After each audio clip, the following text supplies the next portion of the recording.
हैं। हमने थोड़ा शॉर्ट किया है मंगलाचरण हमेशा से ताकि हम रीडिंग ज्यादा कर सकें। ओम नमो भगवते वासुदेवाय। ओम नमो भगवते वासुदेवाय। ओम नमो भगवते वासुदेवाय।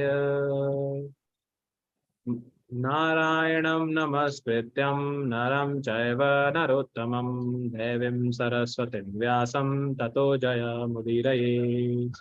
नष्टप्रायेषु अभद्रेषु नित्यं भगवत सेवया भगवती उत्तमा श्लोके भक्तिर्भवति नैष्ठिकी। मुखं करोति वाचालं पंगुं लंघयते गिरिं यत्कृपातमहं वन्दे परमानन्दमाधवम्। हरे कृष्णा कृष्ण कृष्णा हरे हरे, हरे राम राम राम हरे हरे। श्रीमद्भागवतम महापुराण की जय। हरे कृष्णा। तो हम सभी से जैसे हमेशा अनुरोध करते हैं, आप सभी हैंड रेज कीजिए पढ़ने के लिए। हम दो दो तीन तीन श्लोक पढ़ते हैं, वैसे ही पढ़ेंगे हमेशा की तरह। जस्ट क्विक रिकैप दोबारा से आप सभी के लिए। हम भागवतम पढ़ रहे हैं, तो आप में से कोई भक्त जस्ट जो बताना चाहे अनम्यूट करके आप बताइए, भागवतम और भगवत गीता में क्या अंतर है। अनम्यूट कीजिएगा, मैं अपने आप आपको बताऊंगा जिनको बताना है। हाँ, नेहा शर्मा माता जी आप बताइए। हरे कृष्ण प्रभु जी। भागवतम में भगवान की लीलाओं का वर्णन है, और गीता जो भगवान के द्वारा कही गई है, जीने का उद्देश्य क्या है, हमारा लक्ष्य क्या रहेगा, ये सब बताया गया है। थैंक यू माता जी। ओके, तो भागवतम आपने बताया कि भगवान की लीलाओं का वर्णन और भगवान के भक्तों के बारे में है भागवतम में, और भगवत गीता यानी भगवान के द्वारा गाया हुआ गीत, यानी भगवान स्वयं बता रहे हैं, तो ये अंतर है। अब भगवत गीता, तो आप म्यूट कर सकते हैं माता जी। अब मुझे कोई और भक्त चाहिए कि भगवत गीता और भागवतम में कितने कितने श्लोक हैं, सिर्फ अनम्यूट कीजिएगा। कालीचरण प्रभु जी आप बताइए। गीता में 700 श्लोक है प्रभु जी, और भागवतम में 18,000 श्लोक है। थैंक यू प्रभु जी, आप भी म्यूट कर सकते हैं। नेक्स्ट, भगवत गीता और भागवतम में कितने कितने, मतलब भगवत गीता में कितने अध्याय हैं, भागवतम में कितने स्कंद हैं। जो बोल चुके हैं आप अनम्यूट रखिए, क्योंकि आपको अभी मौका नहीं मिलेगा, बाकी वालों को मौका मिलेंगे। हाँ, श्यामल माता जी आप बताइए। हाँ, हरे कृष्ण प्रभु जी। भगवत गीता में 18 अध्याय है और भागवतम में 12 स्कंद है, और टोटल मिला के 18 बुक्स है। यस माता जी, थैंक यू। तो ये हो गया हमारा भागवतम के स्कंद। तो हम भागवतम के 12 स्कंद में से कौन से स्कंद में अभी? तीसरे स्कंद, राइट। तो भागवतम को एक विशेष चीज भी बताया जाता है। भागवतम को बताया जाता है कि भगवान का स्वरूप है, राइट। तो भगवान का स्वरूप होने का अर्थ है कि भगवान, जो ये 12 स्कंद हैं भागवतम के, ये भगवान के अलग अलग बॉडी पार्ट्स हैं, और इन सबको एक साथ जब जोड़ देते हैं तो भगवान का सुंदर जो रूप है वो हमारे सामने प्रकट होता है। भगवान साक्षात प्रकट होते हैं हमारे सामने। तो ये जो 12 स्कंद है, इनको अलग अलग भागों में बांटा गया है, अलग अलग भगवान के बॉडी पार्ट्स बताए गए हैं। तो जो हमने पहले 2 स्कंद पढ़े वो भगवान के चरण कमल हैं। तो हमने अब तक भगवान के चरण कमलों के बारे में से परिचित हुए हैं। अभी जब हम मंदिर में जाते हैं, भगवान के विग्रह के दर्शन करते हैं, तो हमारे शास्त्र और आचार्य बताते हैं कि हमें भगवान के सबसे पहले चरण देखने चाहिए, और चरण देखते देखते धीरे धीरे ऊपर बढ़ना चाहिए। ऐसे ही भागवतम भी इसी तरह से लिखा गया है व्यासदेव जी द्वारा। जब हम आगे बढ़ेंगे, जो अब शुरू करेंगे तीसरा और चौथा स्कंद, ये भगवान की जांघें हैं, थाइज, राइट। और जब हम उससे आगे बढ़ेंगे 5वें स्कंद पे, तो वो भगवान की नाभि है, नेवल। और उसके बाद जब हम आगे आएंगे 6ठे स्कंद पे, तो भगवान का वक्ष स्थल है, चेस्ट, छाती। और हम जब 7वें स्कंद पे आएंगे, 7वें और 8वें स्कंद भगवान की भुजाएं हैं, राइट। जब हम 9वें स्कंद पे जाएंगे तो भगवान का कंठ है 9वां स्कंद, और 10वां स्कंद भगवान का सुंदर मुख है, इसको कमल मुख बोला गया है, लोटस फेस। और 11वां स्कंद है भगवान का ललाट, मस्तक, फॉरहेड। और 12वां स्कंद है भगवान का हेड, सर। तो इस तरह से पूरा भगवान का जो भागवतम है ये हमें 12 स्कंद में भगवान के अलग अलग बॉडी पार्ट्स पे अवगत कराता है, और फाइनली भगवान का पूर्ण चित्रण, भगवान साक्षात हमारे सामने प्रकट होते हैं। अब जब हम इनकी गहराई में जाते हैं तो हमें और ज्यादा डिटेल में बदलता है कि हर स्कंद के अंदर जो अलग अलग अध्याय हैं वो एक एक बॉडी पार्ट्स की भी डिटेलिंग है, कैसे वो अलग अलग बताते हैं। लेकिन हम अभी उस लेवल पे नहीं जा रहे हैं, अभी हम जस्ट मोटा मोटा देखना चाहते हैं भगवान को। जब भागवत को बोला जाता है भगवान का साक्षात स्वरूप है तो कैसे बताती है। अभी तक हमने भगवान के कौन से बॉडी पार्ट के बारे में परिचय कर लिया, एटलीस्ट कोशिश की है थोड़ा बहुत पढ़ने की। कौन सा बॉडी पार्ट है? पहला चरण कमल। चरण कमल, करेक्ट। और अब जो हम पढ़ने जा रहे हैं कौन सा है? जांघे। करेक्ट। चलो इतना हमें ध्यान रहेगा तो सही है, इसके आगे हम और ज्यादा डिटेल में अभी नहीं जा रहे हैं, अदरवाइज हम लॉस्ट हो जाएंगे। ठीक है, तो अब हम तीसरा स्कंद प्रारंभ करेंगे। अब प्रारंभ करने से पहले जो दूसरा स्कंद था जो हमने समाप्त किया था लास्ट, किसी को कुछ थोड़ा बहुत याद है कि दूसरे स्कंद में हमने क्या क्या पढ़ा था? थोड़ा बहुत भी किसी को ध्यान है कुछ? आप सिर्फ अनम्यूट कीजिएगा, मैं आपसे पूछूंगा अनम्यूट अगर आप हैं तो। मैं अभी सबको म्यूट कर रहा हूँ, आप अनम्यूट कीजिएगा फिर। तो जो कुछ कोई बताना चाहता है कि हमने दूसरे स्कंद में क्या पढ़ा था, थोड़ा बहुत भी अगर आपको ध्यान है कुछ भी, तो आप अनम्यूट कर सकते हैं, मैं आपका नाम बोलूंगा, आप बता सकते हैं।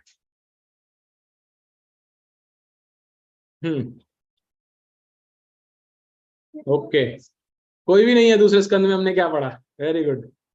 तो इससे पता चलता है कि भागवतम कितना, मतलब ज्योति माता जी, वेरी नाइस, थैंक यू माता जी। आप बताइए, आज आपको बिल्कुल मौका मिलेगा क्योंकि कोई नहीं आज कंपटीशन में।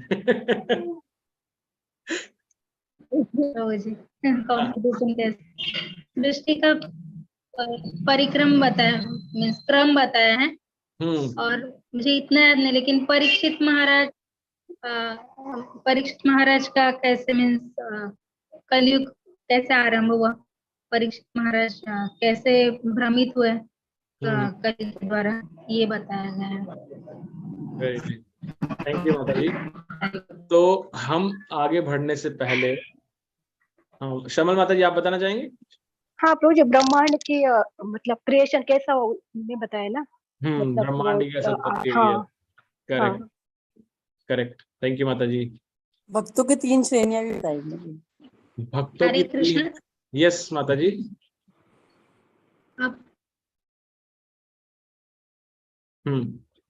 ठीक है, तो आगे बढ़ते हैं हम। जस्ट मैं एक बार आपको वापस से ओवरव्यू दे रहा हूं, ये आपको दिख रहे हैं। स्कंद का नाम है ब्रह्मांड की अभिव्यक्ति, इसमें 10 अध्याय थे। जो दूसरा स्कंद है उसको बताया था ये भगवान के, क्योंकि चरण कमल है ना, तो चरण कमल का ऊपरी भाग है ये दूसरा स्कंद। और जो ये 10 अध्याय हैं ये भगवान के चरणों की 10 उंगलियां हैं, तो इसलिए इसमें 10 अध्याय हैं। हमारे चरणों में 10 उंगलियां ना, इसलिए 10 अध्याय हैं। तो हमने इसमें पढ़ा भगवान के हृदय में भगवान, उसके बहुत डिटेलिंग पढ़ी, सृष्टि का पराक्रम कैसे हुआ, शुद्ध भक्ति से हृदय परिवर्तन कैसे होता है, पुरुष सूक्त पढ़ा कि भगवान कैसे अलग अलग, भगवान जो हमने भगवान का विश्व रूप पढ़ा था वो इसमें भी आया था विश्व रूप वैसा ही। और फिर राजा परीक्षित ने और प्रश्न किए, और ऐसे करते करते हमें लास्ट में पता चला था कि कैसे परीक्षित महाराज और शौनक आदि ऋषि प्रश्न करते हैं कि जब अपना क्या नाम है इनका, विदुर जी जब चले गए थे घर छोड़ करके तो क्या हुआ उनके साथ, वो कहाँ गए, उनका क्या परिचय हुआ। तो जब हम तीसरा स्कंद प्रारंभ करेंगे तो यहां से ही स्टार्ट होगा। लास्ट हमने खत्म किया था इसको कि विदुर जी मैत्रेय मुनि से मिले थे। जब मैत्रेय मुनि से मिले तो क्या हुआ, तो ये जो तीसरा स्कंद है ये हमें वहां से स्टार्ट करेगा। अभी कि तीसरा स्कंद कि हमें इसमें क्या आने वाला है। अब जस्ट आगे बढ़ने से पहले इस स्कंद के बारे में भी एक बार हम मोटा मोटा ओवरव्यू ले लेते हैं ऐसे ही जैसे हमने लिया अभी, बहुत गहराई में तो नहीं जा रहे हैं ओवरव्यू में, लेकिन मोटा मोटा ले लेते हैं। इसका नाम क्या है स्कंद का? यथास्थिति, राइट। इसमें कितने अध्याय हैं टोटल? टोटल है 33 चैप्टर्स। तो ये 2 पार्ट्स में, अगर आप बुक्स देखेंगे तो 2 पार्ट में है, बहुत मोटी हो जाती है। तो विदुर जी द्वारा पूछे गए प्रश्न और फिर इस तरह से भगवान की लीलाएं थोड़ी बहुत आएंगी इसके अंदर, और इसमें जो गर्भोदक्षाई विष्णु से ब्रह्मा कैसे प्रकट हुए वो आएगा, सृष्टि का कैसे बनती है सृष्टि, जो हमने 8वें अध्याय में ब्रह्मा जी की काल गणना पढ़ी थी वो थोड़ी सी और डिटेल में, बहुत ज्यादा डिटेल में आएगी यहाँ पर, और भगवान के वराह अवतार और वो सब आते आते हिरणाक्ष आएगा। एंड यहाँ पर ये वाला पार्ट जो है, ये भगवान ने कर्दम मुनि और देवहूति के पुत्र के रूप में कपिल देव प्रकट होते हैं, वो आने के बाद सांख्य योग देंगे। तो यहाँ पर जो हम बार बार बात करते हैं ना कि बच्चा गर्भ में कैसे आता है, ये यहाँ पर हमें मिलेगा इस जगह 31वें अध्याय के अंदर। तो बहुत ही इंटरेस्टिंग स्कंद है, इसमें आप जुड़े रहें हमारे साथ में और पढ़ते रहें इसको, तो हमें इससे ज्ञान मिलेगा, बहुत सारी चीजें सीखने को मिलेंगी। ये मैंने जस्ट ओवरव्यू इसलिए दिया था कि हमें पता रहे हम कहाँ जा रहे हैं, कैसे जा रहे हैं, राइट। प्रभु जी किताब के बिना तो कुछ समझ में आता नहीं है, रोजाना भूल जाते हैं। नहीं प्रभु जी, आप बिल्कुल सही कह रहे हैं। भागवतम हमें अवश्य कोशिश करनी चाहिए कि हमें उसकी शरण प्राप्त हो भागवतम की। उसमें बहुत सारी स्टोरी है, एक एक के बाद मतलब पीछे वाली याद है तो आगे वाली याद नहीं है। नहीं प्रभु जी, एक बारी में तो कभी भी नहीं होगा, लेकिन भागवतम पढ़ते रहना चाहिए। हमारे अंतिम क्षण तक हम भागवतम पढ़ते रहें, भगवत गीता पढ़ते रहें, यही हमारा एक संकल्प रहना चाहिए, राइट। तो सभी से दोबारा अनुरोध है, अगर आप भागवतम अपने आसपास के सेंटर में, मंदिर में कहीं जाकर के प्राप्त कर सकते हो, प्राप्त कीजिए। नहीं हो रही है तो आप ग्रुप में डाल सकते हैं, हम आपके लिए भागवतम अरेंज कराने की कोशिश करेंगे, आपको बता देंगे जो भी उसका लक्ष्मी होगी, क्योंकि हर जगह अलग अलग है उसका, तो वो फिक्स नहीं है एक जगह। जैसे मैंने आपको बताया था, कई जगह डिस्काउंट में मिलती है क्योंकि किसी ने स्पॉन्सर किया होता है, कोई दान दे देता है, वो बोलता है अच्छा मेरा ये दान है, मेरे इस दान को आप 2 भागवतम में डिस्काउंट में डाल दीजिए, तो किसने दिया है तो भागवतम की कॉस्ट आधी हो जाती है, तो आपको मिल सकती है ऐसे। तो कहीं कहीं से मिल सकती है, अदरवाइज उसका जो पूर्ण लक्ष्मी है वो लगभग 7.5-8 के आसपास है शायद, मुझे एग्जैक्टली नहीं पता। कोशिश कीजिएगा आपके आसपास के सेंटर से लेंगे तो डायरेक्ट आपको मिल जाएगी और आपको एक्चुअल प्राइस भी बदल जाएगी वहाँ पे क्या है। नहीं है आपके आसपास सेंटर, फिर भी आप चाहते हैं भागवतम प्राप्त करना, तो आप ग्रुप में डाल सकते हैं, फिर हम आपके लिए वो अरेंज करा देंगे, ठीक है। तो आइए हम अब पढ़ना प्रारंभ करते हैं हमारा तीसरा स्कंद भागवतम का। हरे कृष्णा प्रभु जी। यस प्रभु जी, हरे कृष्णा।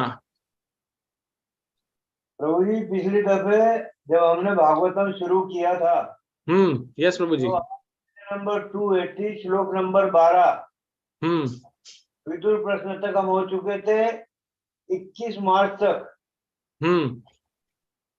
अब इससे आगे 12वें श्लोक से आगे शुरू करना है, अगर आप उचित समझे तो। तीसरे स्कंद में प्रभु जी? हाँ जी, तीसरा स्कंद तो प्रभु जी हमने स्टार्ट ही नहीं किया था। इसका तो प्रभु जी मैंने तो आपकी डेट नोट करी हुई है। नहीं प्रभु जी, हमने तीसरा स्कंद स्टार्ट ही नहीं किया, दूसरा स्कंद पढ़ के रुक गए थे हम। हमने कहा था थोड़ा टाइम के बाद शुरू करेंगे, इसलिए आपने शायद कोई और क्लास अटेंड किया होगा, वहां के नोट्स होंगे शायद, ऐसा हो सकता है, हमने नहीं पढ़ा। जहाँ तक मेरे ख्याल है 27 फरवरी को शुरू हुई थी, प्रभु जी दूसरा स्कंद 4 मार्च के बाद में आपने बीच में रोक दिया था। 4 मार्च तो कहाँ प्रभु जी, हमने तो 3 मई को रोका है। 21 मार्च को हम प्रभु जी मई की स्टार्टिंग में रुके हैं, जब हम यात्रा पे गए उससे जस्ट पहले खत्म किया था इसको, 3 मई के आसपास। तो तब कौन सा स्कंद था प्रभु जी? प्रभु जी दूसरा स्कंद हमने समाप्त किया था, अब तीसरा पढ़ना है।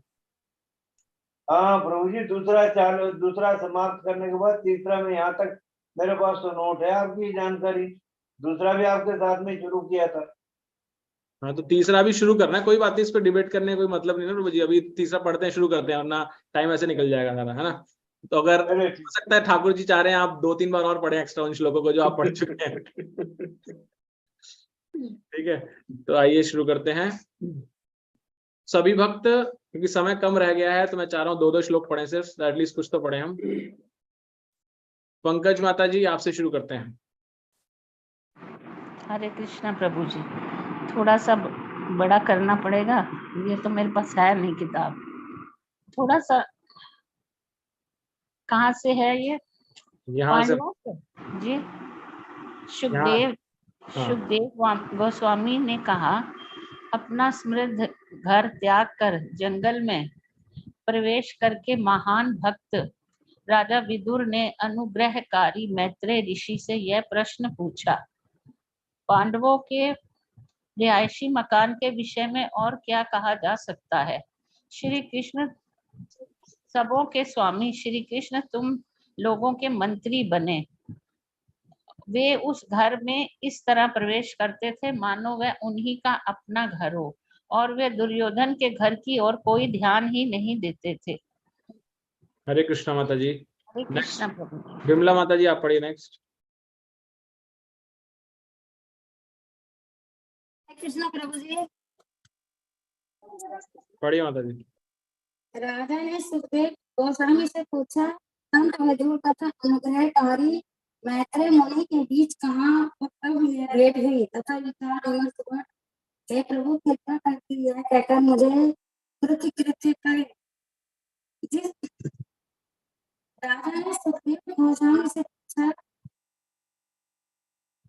संत विदुर भगवान के महान एवं शुद्ध भक्त थे, अतएव कृपालु ऋषि मैत्रेय से पूछे गए उनके प्रश्न अत्यंत सार्थक उच्च स्तरीय तथा विद्वान मंडली द्वारा अनुमोदित रहे होंगे।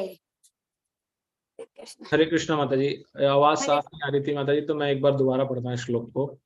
संत विदुर भगवान के महान एवं शुद्ध भक्त थे, अतएव कृपालु ऋषि मैत्रेय से पूछे गए उनके प्रश्न अत्यंत सार्थक उच्च स्तरीय और विद्वान मंडली द्वारा अनुमोदित रहे होंगे। तो ये कौन बोल रहा है, कौन ये श्लोक बोल रहा है?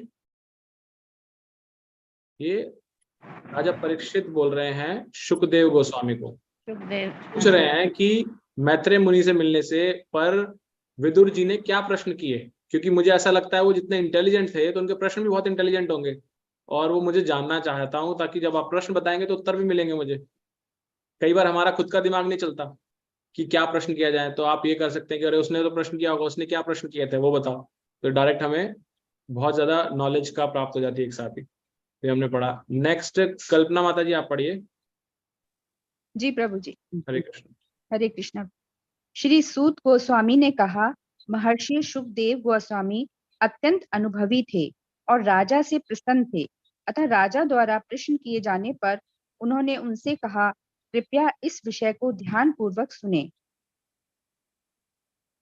श्री सुखदेव गोस्वामी ने कहा, राजा धृतराष्ट्र अपने बेईमान पुत्रों का पालन पोषण करने की अपवित्र इच्छाओं के वश में होकर अंतर्दृष्टि खो चुका था और उसने अपने पितृविहीन भतीजों पांडवों को जला डालने के लिए लाक्षागृह में आग लगा दी। हरे कृष्ण। हरे कृष्ण प्रभु। हरे कृष्ण। नेक्स्ट रमानंदनी माता जी आप पढ़िए। प्रभु जी, इसका तात्पर्य पढ़ना है या दूसरे वाला श्लोक पढ़ना? माता जी दूसरा श्लोक पढ़ना है। राजा ने, हरे कृष्ण, प्रभुपाद जी की जय। इस राजा ने अपने पुत्र दुशासन द्वारा देवतुल्य राजा युधिष्ठिर की पत्नी द्रौपदी के बाल खींचने के निंदनीय कार्य के लिए मना नहीं किया, यद्यपि उसके अश्रुओं से उसके वक्षस्थल का कुमकुम तक धुल गया था। युधिष्ठिर जो कि अजात शत्रु हैं, जुए में छल पूर्वक हरा दिए गए, किंतु सत्य का व्रत लेने के कारण वे जंगल चले गए। समय पूरा होने पर जब वे वापस आए और जब उन्होंने इस साम्राज्य का अपना उचित भाग वापस करने की याचना की तो मोहग्रस्त धृतराष्ट्र ने देने से इनकार कर दिया। हरे कृष्ण। हरे कृष्ण माता जी। कालीचरण प्रभु जी आप पढ़िएगा नेक्स्ट।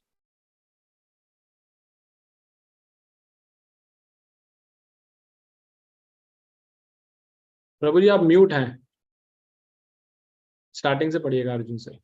अर्जुन ने श्री कृष्ण को जगत गुरु के रूप में धृतराष्ट्र की सभा में भेजा था, और यद्यपि उनके शब्द कुछ एक व्यक्तियों जैसे भीष्म द्वारा शुद्ध अमृत के रूप में सुने गए थे।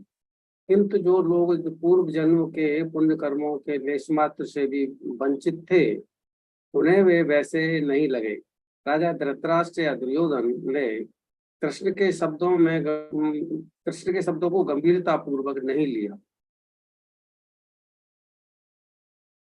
जब विदुर अपने ज्येष्ठ भ्राता धृतराष्ट्र द्वारा मंत्रणा के लिए बुलाए गए तो वे राजमहल में प्रविष्ट हुए और उन्होंने ऐसे उपदेश दिए जो उपयुक्त थे। उनका उपदेश सर्वविदित है और राज्य के दक्ष मंत्रियों द्वारा अनुमोदित है। हरे कृष्ण। हरे कृष्ण। सपना पोनिया माता जी। हरे कृष्ण प्रभु जी। हरे कृष्ण। विदुर ने कहा, तुम्हें चाहिए कि युधिष्ठिर को उसका न्याय उचित भाग लौटा दो, क्योंकि उसका कोई शत्रु नहीं है और वह तुम्हारे अपराधों के कारण अकथनीय कष्ट सहन करता रहा है। वह अपने छोटे भाइयों सहित प्रतीक्षारत है, जिनमें से प्रतिशोध की भावना से पूर्ण भीम सर्प की तरह उच्छ्वास ले रहा है। तुम निश्चय ही उससे भयभीत हो। भगवान कृष्ण ने पृथा के पुत्रों को अपना परिजन मान लिया है और संसार के सारे राजा श्री कृष्ण के साथ हैं। वे अपने घर में अपने समस्त पारिवारिक जनों, यदुकुल के राजाओं तथा राजकुमारों के साथ, जिन्होंने असंख्य शासकों को जीत लिया है, उपस्थित हैं और वे उन सबों के स्वामी हैं। हरे कृष्ण प्रभु जी। हरे कृष्ण माता जी। नेक्स्ट सरिता माता जी पढ़िए नेक्स्ट। हरे कृष्ण प्रभु जी। तुम साक्षात अपराध रूप दुर्योधन का पालन पोषण अपने अच्युत पुत्र के रूप में कर रहे हो, किंतु वह भगवान कृष्ण से ईर्ष्या करता है। क्योंकि तुम इस तरह से कृष्ण के अभक्त का पालन कर रहे हो, अतः तुम समस्त शुभ गुणों से विहीन हो। तुम यथाशीघ्र इस दुर्भाग्य से छुटकारा पालो और सारे परिवार का कल्याण करो। विदुर, जिनके चरित्र का सभी सम्मानित व्यक्ति आदर करते थे, जब इस तरह बोल रहे थे तो दुर्योधन द्वारा उनको अपमानित किया गया। दुर्योधन क्रोध के मारे फूला हुआ था और उसके होठ फड़क रहे थे। दुर्योधन कर्ण अपने छोटे भाइयों तथा अपने मामा शकुनी के साथ था। हरे कृष्ण माता जी। Thank you. हरे कृष्ण। मनोरमा माता जी नेक्स्ट पढ़िएगा। इस रखैल के पुत्र को यहाँ आने के लिए किसने कहा? यह इतना कुटिल है कि जिनके बल पर यह खड़ा हुआ है, उन्हीं के विरुद्ध शत्रु हित में गुप्तचरी करता है। इसे तुरंत इस महल से बाहर करो और इसकी केवल सांस भर चलने दो।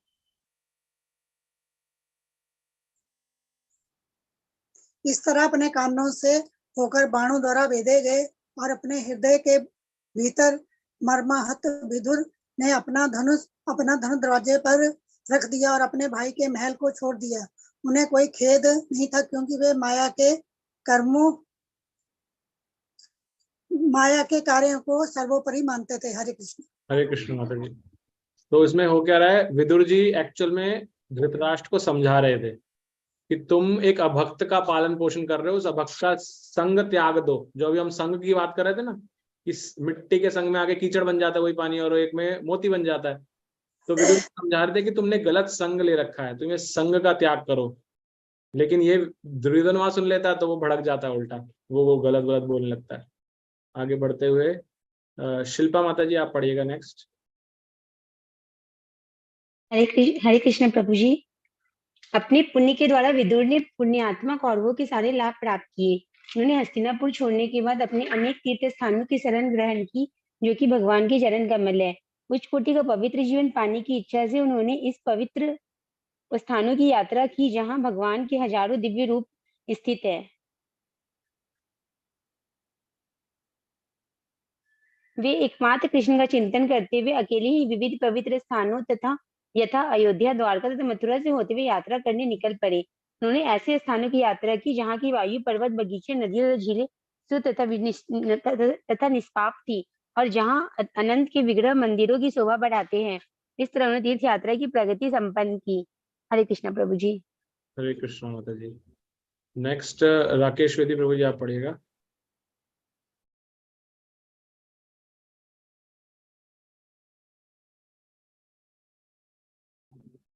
प्रभु जी आप म्यूट हैं। राकेश प्रभु जी आप म्यूट हैं, स्टार्टिंग से पढ़िएगा।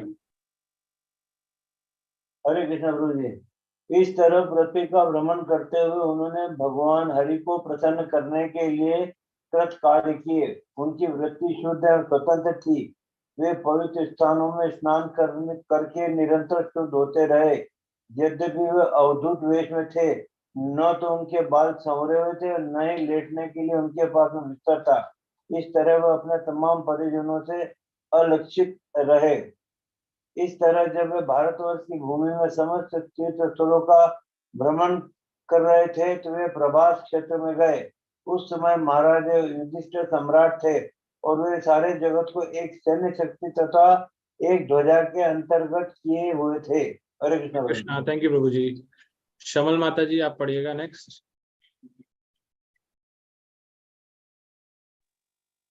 प्रभास तीर्थ स्थान में उन्हें पता चला कि उनके सारे संबंधी उग्र आवेश के कारण उसी तरह मारे जा चुके हैं जिस तरह बांसों के घर्षण से उत्पन्न अग्नि सारे जंगल को जला देती है। इसके बाद वे पश्चिम की ओर बढ़ते गए। यहाँ सरस्वती नदी बहती है।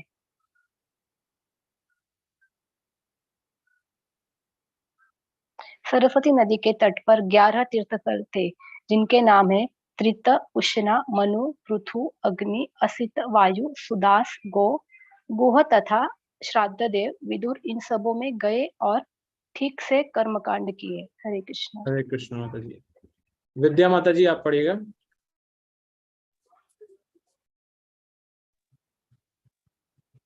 वहां महर्षियों तथा देवताओं द्वारा स्थापित किए गए पूर्ण पुरुषोत्तम भगवान विष्णु के विविध रूपों से युक्त अनेक अन्य मंदिर भी थे। ये मंदिर भगवान के प्रमुख प्रतीकों से अंकित थे और आदि भगवान श्री कृष्ण का सदैव स्मरण कराने वाले थे।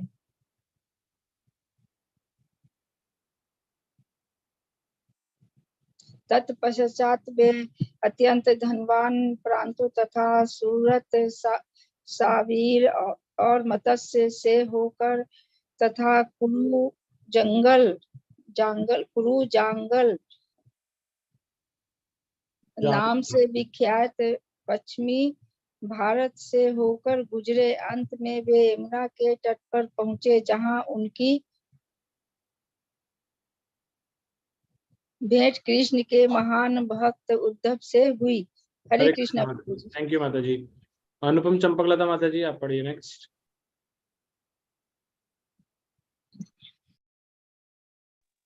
तत्पश्चात अत्यधिक प्रेम तथा अनुभूति के कारण विदुर ने भगवान कृष्ण के नित्य संगी तथा बृहस्पति के पूर्व महान शिष्य उद्धव का आलिंगन किया। तत्पश्चात विदुर ने भगवान कृष्ण के परिवार का समाचार पूछा। कृपया मुझे बतलाइए कि भगवान की नाभि से निकले कमल से उत्पन्न ब्रह्मा के अनुरोध पर अवतरित होने वाले दोनों आदि भगवान जिन्होंने हर व्यक्ति को ऊपर उठाकर संपन्नता में वृद्धि की है, सूरसेन के घर में ठीक से तो रह रहे हैं। हरे कृष्ण माता जी। Thank you. तो हम अभी आज यहीं रुकेंगे। कौन से श्लोक पढ़ा हमने? 26वां श्लोक पढ़ा है। इसके आगे कल पढ़ेंगे 27वें से लास्ट के 15 मिनट जो हम भागवतम पढ़ते हैं। तो